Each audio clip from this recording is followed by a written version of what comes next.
क्योंकि वो मेरे को टॉर्चर कर रहा है। मेरे को झूठे केस में मेरे परिवार को फंसाकर घंटों तक थाने में बिठाया जा रहा है।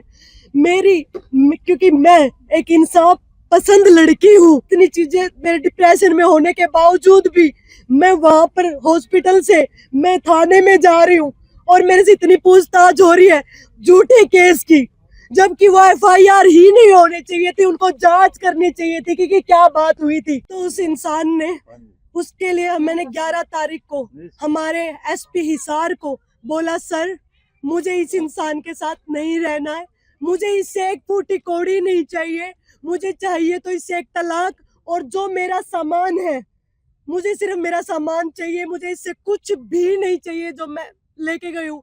वो सामान की मैंने लिस्ट भी आधी दी हुई, मैंने वो भी पूरा नहीं दिया हुआ, मैं आपको बता दूं।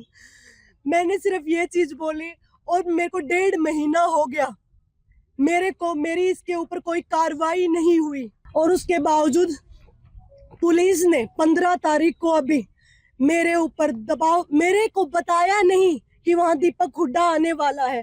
दीपक हुड्डा ने प्लान किया, इसमें कुछ उच्च पुलिस अधिकारी शामिल है इस साजिश में।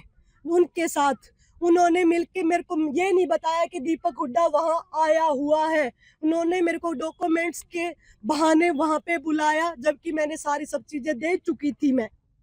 और फिर वहां बुलाकर मैंने उनको ये बताया था कि जब दीपक हुड्डा मेरे सामने आता है, मेरी तबीयत, वो मेरे को बोलता है कुछ, मैं उसकी आवाज सुनती हूँ तो मैं इतनी ज्यादा परेशान हो चुकी हूँ, मैं इतनी डिप्रेशन में हूँ कि मेरे को पैनिक अटैक्स आते हैं।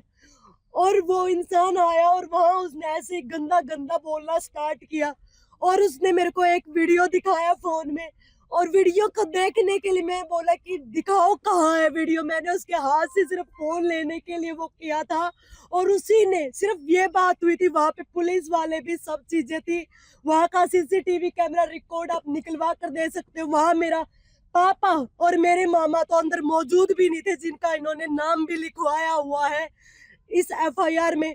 झूठी एफआईआर उसने कटवाई, झूठा मेडिकल जाके करवाए। मैं बोलना चाहूंगी कि क्या हमारे देश में क्या चल रहा है, मेरे जैसी लड़की के साथ वो चीजें कर रहे हैं ये कुछ लोग मिलकर। मैं गुहार लगाना चाहूंगी इस देश के सर्वोपरि हमारे प्रधानमंत्री नरेंद्र मोदी जी से और हमारे सीएम साहब से कि मेरे साथ इतनी चीजें हो रही है, मैं किसी को ये चीजें नहीं बता पाई। मैं हमारे सीएम साहब से मिली भी थी, उन्होंने मेरे को बोला था कि 28 तारीख तक मेरा सेशन चल रहा है, मैं बोलूंगा कि ये म्यूचुअल कंसेंट से सारी चीजें हो जाए। लेकिन उस इंसान को ये चीजें बिल्कुल बर्दाश्त नहीं थी। मैं मजबूर हो गई हूँ अब मीडिया के सामने आने के लिए, क्योंकि वो मेरे को टॉर्चर कर रहा है। मेरे को झूठे केस में मेरे परिवार को फंसाकर घंटों तक थाने में बिठाया जा रहा है।